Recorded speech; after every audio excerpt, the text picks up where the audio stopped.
They've worn many names: Pazuzu, Asmodeus, Baphomet. Once they were storms, then angels, now symbols. But they've always haunted us. Long before demonology had a name, we were already trying to understand evil. This is the complete timeline of that obsession. This is the history of demonology.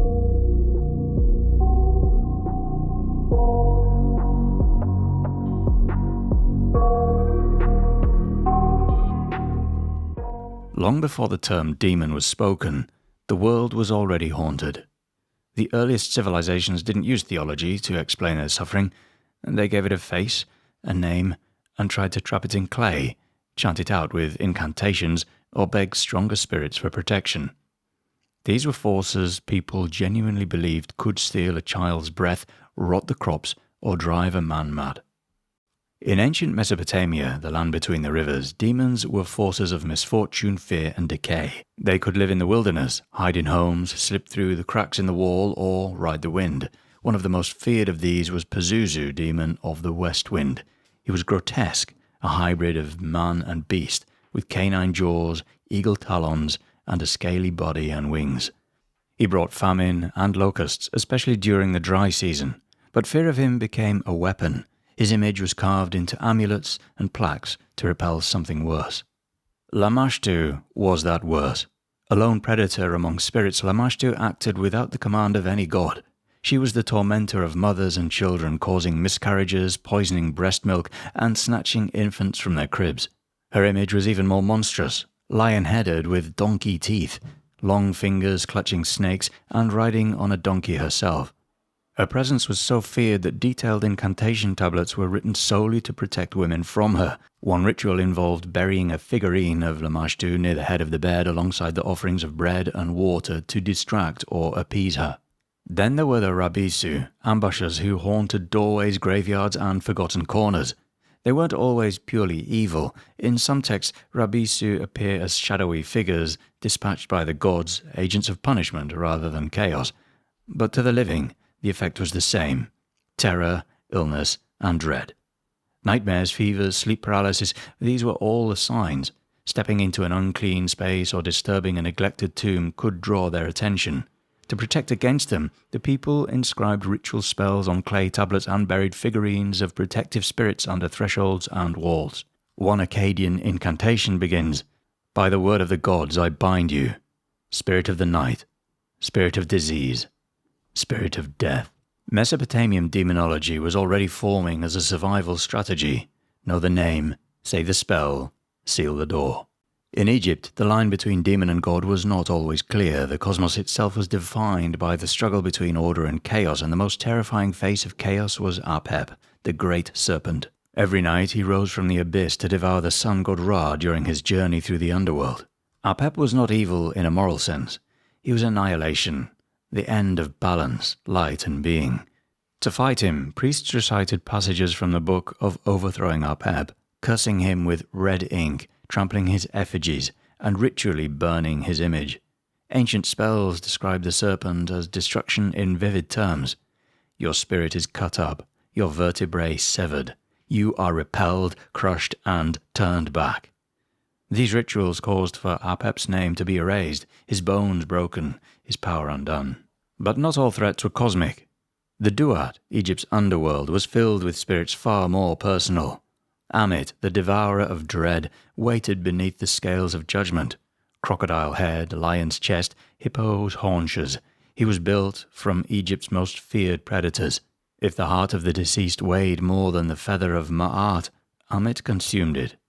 There was no hell, no torment, just a second death. Complete erasure. To reach the Hall of Judgment, the soul had to pass through a series of gates. Each was guarded by monstrous spirits with names like Mistress of Anger Dancing on Blood or He Who Lives on Snakes. These guardians demanded passwords, names, and spells. Without them, the soul would be turned back, or worse. The dead were buried with scrolls, amulets, and spells inked in red and black instructions. The Book of the Dead was a guide for the afterlife, a collection of everything the soul would need to survive the journey. It was armor, laid in words, charged with power. Egyptian demonology was a structured labyrinth. a map of spiritual threat where every monster had a name and every name had a counterspell. Then came a turning point. Zoroastrianism, one of the first belief systems to divide the universe into good and evil as metaphysical forces. At its center stood the Ahura Mazda, the wise lord of truth, and his shadow, Angra Mainyu, or Ahriman, the destructive spirit. Ahriman was more than chaos. He was malevolence with a strategy. He created death, disease, darkness, and falsehood, and waged war on creation itself. Unlike the chaotic spirits of Mesopotamia or the guardians of Egypt, Ahriman was part of a structured cosmology. His followers, the Devas, were former spirits who had turned from light and now embodied lies, violence, and corruption. They were organized, cunning, and focused entirely on undoing the order of Ahura Mazda. In Zoroastrian texts, like the Vendidad and Yasna, Ahriman's tactics are detailed, tempting humanity into impurity, spreading plague, and twisting minds. Fire temples, ritual cleanliness, sacred prayers, these were weapons in war. Human action mattered. Every lie, every unclean act fed the demon's cause. This was the moment demonology became theology. Evil was no longer just dangerous, it was deliberate, and it had a name.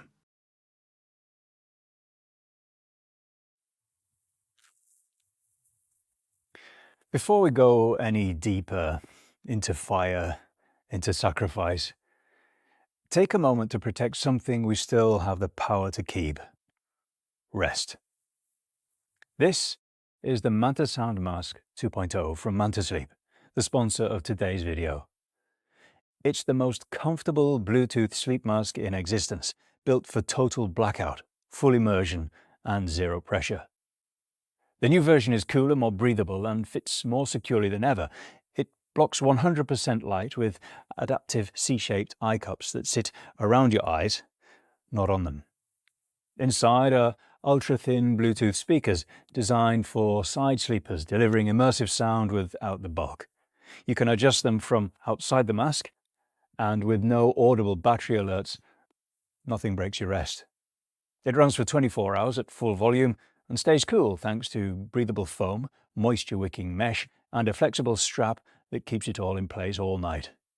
It's also fully washable, just be sure to remove the electronics first.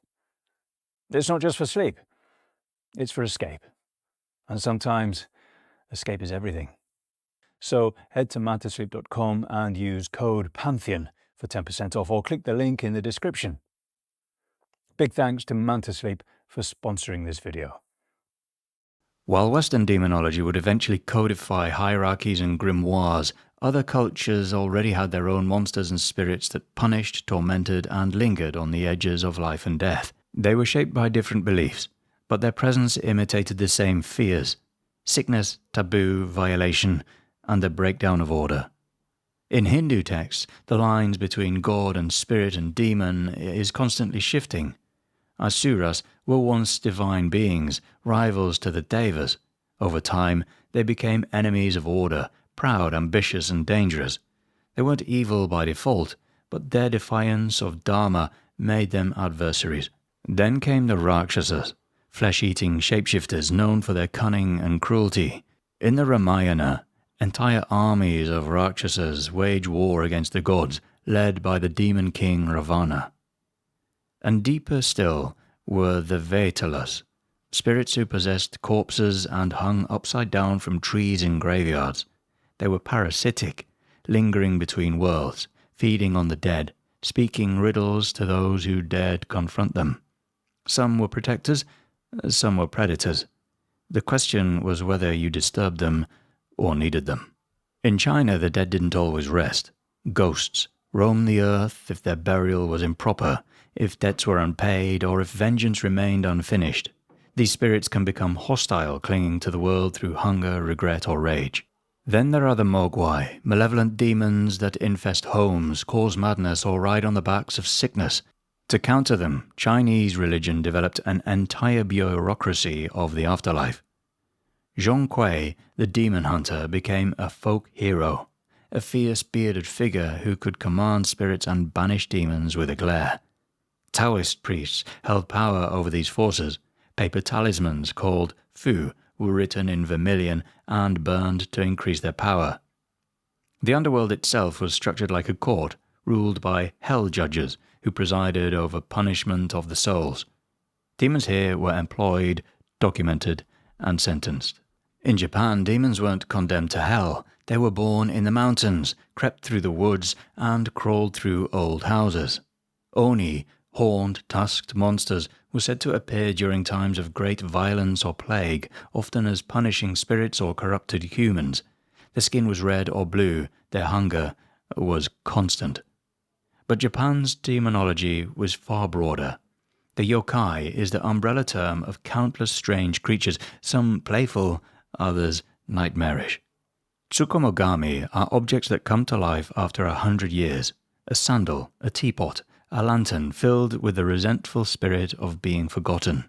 Japanese demons are metaphors as much as monsters. They reflect isolation, resentment, shame, and the fear of losing one's place in the world. And yet, they are still honored, offered rice, soothed with song, or appeased during festivals. Fear here isn't always a curse. Sometimes it's a relationship. In West Africa, the Obayifo of Ashanti folklore is a vampiric witch spirit feeding on the life of children, glowing with eerie phosphorescence and driven by greed and envy. In some tales they walk among the living, hiding in plain sight, only revealing their true form at night. Further south among Zulu and Kosher communities, the Tokoloshi is a mischievous but deadly spirit, often described as small, hairy and grotesque. Said to crawl into beds at night, it can choke sleepers or attack them in their dreams.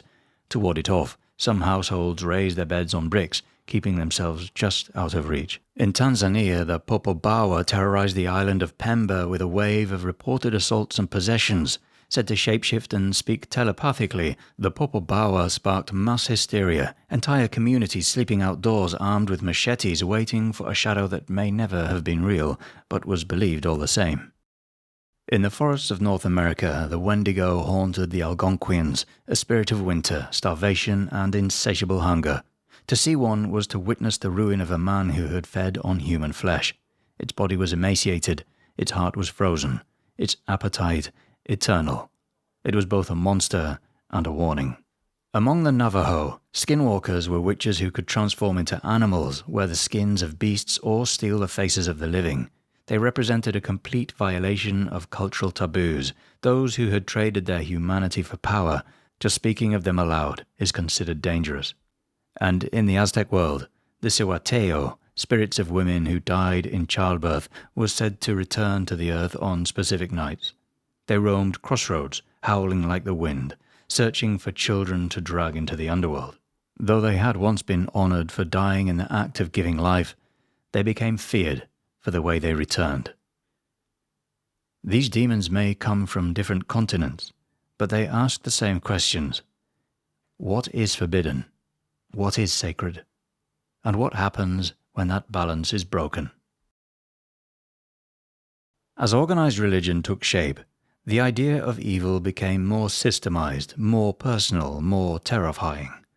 Demons were no longer just things that haunted the dark. They were part of the moral architecture of the universe, reflections of sin, rebellion, and divine punishment. In early Judaism, the universe was not yet split into good and evil. Spirits, angels, and demons all coexisted in a shifting hierarchy. But as theological frameworks evolved, some beings fell from grace. The Book of Enoch, written between the 3rd and 1st centuries BCE, introduced the Watchers, angels sent to watch over humanity, who instead took mortal wives and taught forbidden knowledge. Their children, the Nephilim, were giants who devoured the earth. When the flood came, their bodies perished, but their spirits lived on, bitter and violent. These disembodied spirits were among the first to be called demons. Another figure emerged from the shadows, Lilith. In older Mesopotamian lore, Lilith was already a wind of spirit or night demon, but in post-biblical Jewish mysticism, especially in the alphabet of Ben Sirah, she became Adam's first wife, cast out for refusing to be subservient.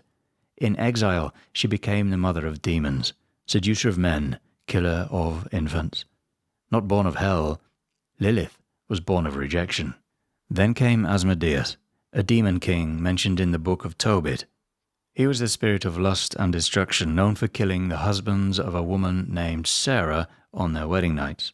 In later Kabbalistic writings, demons like Asmodeus were sorted into hierarchies, given names, roles, and weaknesses. The Jewish demon became something new, a cautionary spirit with a name and a history. Christianity transformed these chaotic spirits into a disciplined army. Satan, once a Hebrew term for adversary, became the adversary, the morning star who fell from heaven. Influenced by texts like Enoch, Christian writers imagined Satan leading a rebellion against God and being cast into the abyss with a third of the heavenly host. These fallen angels became the demons, corrupted intelligences with immense power driven by envy and rage. Church fathers wrestled with their purpose. Augustine of Hippo argued that evil had no substance. It was the absence of good. Demons, then, were distorters of God's design. They couldn't act without permission, but they could tempt, they could whisper, they could twist. Thomas Aquinas, centuries later, would go further. He classified demons by the sins they represented: lust, greed, pride, and mapped their movements through the world. The air between heaven and earth became their domain, the body their battlefield. Possession was real. Exorcism was a necessity. Demonology became official doctrine, no longer fallen spirits, but instead foot soldiers in the war for human souls.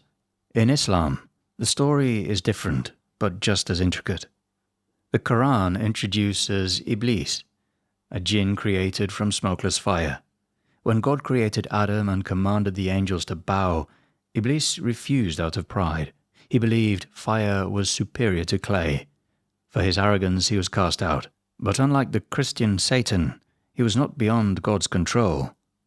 Iblis asked for time until the day of judgment, and God granted it. This was his trial, and humanity's. Iblis and the shayateen, his demonic kin, are tempters rather than tyrants. They whisper, suggest, deceive, but they don't force. Humans still choose. Demons in Islam are part of the test, tools by which the faithful are proven. And unlike Christianity, where demons are permanently damned, the jinn are morally fluid. Some are wicked, others are devout. They live, die, marry, and worship. Tales of possession and exorcism exist here too. Ruqiyya, the spirit of healing, invokes verses from the Quran to drive out spirits, but the emphasis remains on discipline, on the remembrance of God, and on resistance. But one question cuts through these traditions. If God is all-powerful and all-good, why allow demons at all? Judaism offers rebellion as an answer. Spirits who chose wrongly and were allowed to persist. Christianity reframes it as a test. Demons tempt, but through them, faith is forged. Islam is perhaps the most direct. Demons exist by God's will, and even evil serves a function. There is no rival power, only a divine plan too vast for humans to grasp. In all three faiths, demons aren't random horrors. They're deliberate. They hold up a mirror, showing us pride, lust, envy, defiance, and asking, what will you do when no one is watching? As theology evolved, so too did the fear it unleashed. Demons were now catalogued, classified, and ritualized. This was an age where belief met obsession, where scholars and sorcerers mapped hell, where witches were hunted in daylight, and where every possession was a battlefield. Hidden away in cloisters, courts, and private libraries, grimoires promised mastery over the infernal. The Asgoatia described 72 demons bound by King Solomon himself. Each had a sigil, a rank, a function. Some taught languages, others revealed the secrets of the past or future, but all were dangerous. Summoning them required precision, magic circles, consecrated tools, incantations aligned with the movements of the stars. Failure to follow protocol could be fatal. The summoner was warned to wear protective garments, to never step outside the circle, and to bargain with the demon from a position of strength. This was spiritual combat, and the cost of arrogance was madness, possession, or death.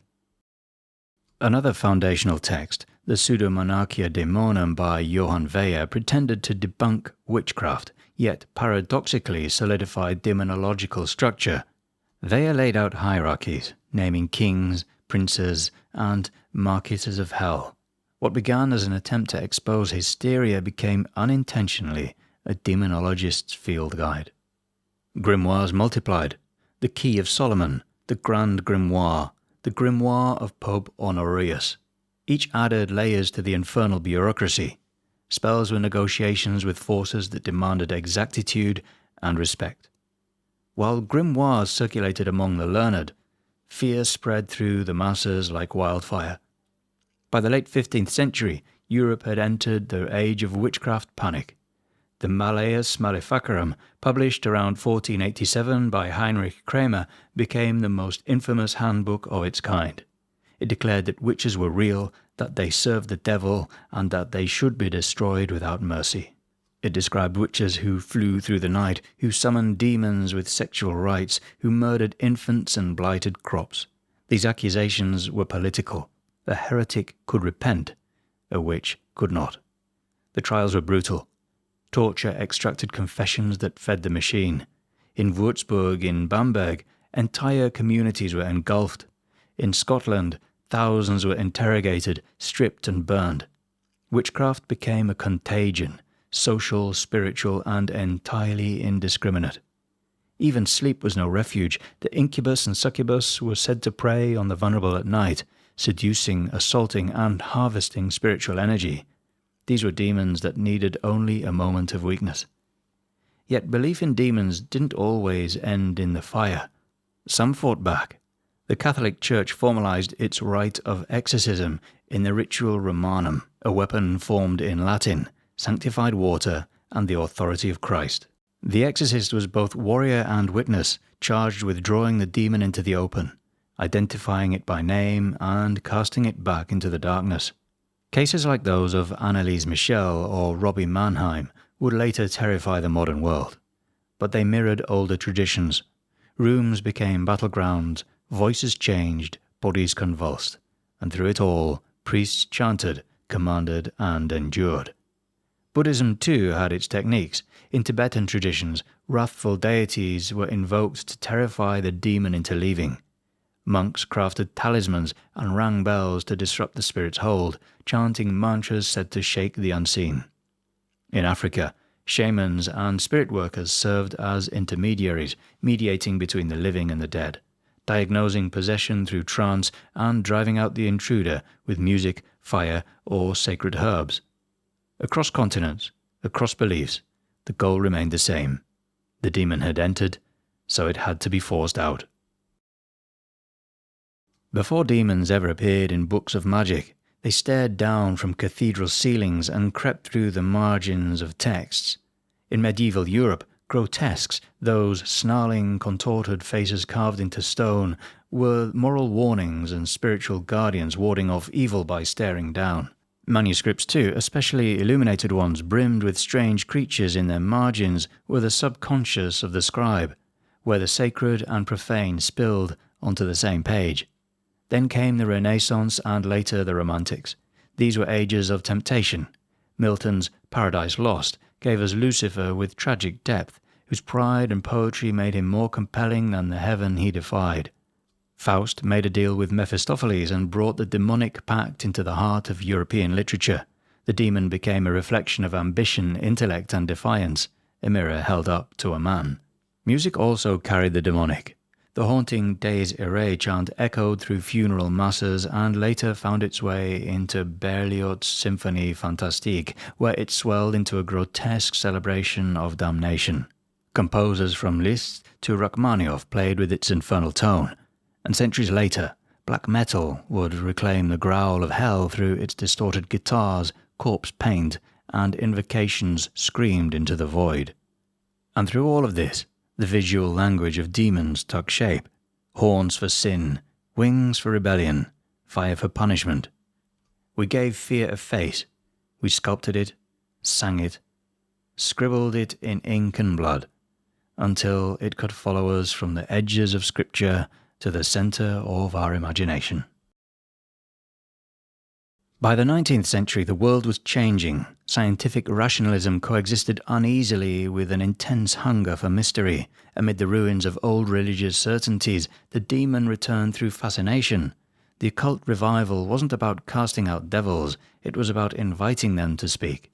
John Dee, astrologer and alchemist at the court of Elizabeth I, claimed to have received a sacred language from angels. Enochian, a system of calls and sigils capable of bridging worlds. But even in these angelic dialogues, darker forces lurked. Dee's scrying partner, Edward Kelly, often warned that their celestial contacts were deceptive. Some scholars believed they were already engaging with what later generations would call demonic intelligences, entities that spoke in riddles, demanded obedience, and tested the will of their summoners. Centuries later, Aleister Crowley redefined this relationship. In the Book of the Law, Crowley received revelation from a being named Aiwass, his holy guardian angel, but one whose nature blurred the line between angel and demon. Crowley's system, Thelema, taught that spiritual ascent came through embracing and mastering the chaotic forces within and without. In his rituals, demons were tools, not enemies. He revived names from ancient grimoires, calling them forth through curiosity and power. Baphomet became a central image of this revival. Originally a distorted accusation against a Knight Templar, Crowley and later occultists reinterpreted Baphomet as a symbol of unity between opposites, male and female, human and beast, light and dark. The demon, in this lens, wasn't evil. It was balance, misunderstood. From these movements emerged modern demonology, a practice that treats demons as spiritual allies. Practitioners study grimoires like the Goetia to work with them. Each name, Paimon, Belial, Astaroth, is no longer a warning, but an invitation to knowledge, if the price can be paid. While magicians and summoners raised circles and traced sigils, others turned inward. Freud stripped the supernatural of its power, but not its symbolism. To him, our demons were suppressed urges, the death drive, childhood trauma, desires we could never admit. But Carl Jung saw further. His shadow was a mythic force inside each person, a repository of shame, rage, lust and pain that, if left unacknowledged, would fester and grow monstrous. Jung's demons lived in dreams. They wore masks of ancient gods, folkloric monsters and religious devils. What exorcism was to a priest, individuation was to the analyst. A confrontation with the self so raw that it bordered on the sacred. Jung never denied the reality of demons. He simply relocated them to the human psyche, where they could be just as destructive or redemptive. Then came the final inversion. In 1966, Anton LaVey shaved his head, declared the Age of Satan, and founded a religion that worshipped no god, only self. His satanic Bible reframed the demon as the ultimate outsider, the eternal rebel who refused submission. Demons were metaphors, symbols of strength, indulgence, and revenge. No horns required, only a mirror. But as always, what begins in metaphor spills into myth. The counterculture devoured demonic imagery. Horror films like The Exorcist brought spiritual warfare into suburban bedrooms. Heavy metal conjured Satan on stage, sometimes playfully, sometimes sincerely. Hellraiser gave us Cenobites, beings beyond good and evil, who traded pain for revelation. Even video games like Doom let players storm hell with a rocket launcher, turning demons into cannon fodder for the righteous. But beneath the spectacle, something older stirred. Whether in ritual or metaphor, the demon was never banished. It had merely changed clothes. It no longer crept through forests or deserts. Now it stared from within, coded in our fears, summoned in our art, and waiting patiently for those brave enough to listen. The names change, the rituals fade, books burn, languages die, civilizations collapse, but the demon stays. It slips between definitions, hides behind new masks, waits in the quiet places we refuse to look. We call it Asmodeus, Apep, Lilith, Baphomet. We call it madness, temptation, disease, grief. But what if we never defeated our demons? What if we just learned to live beside them?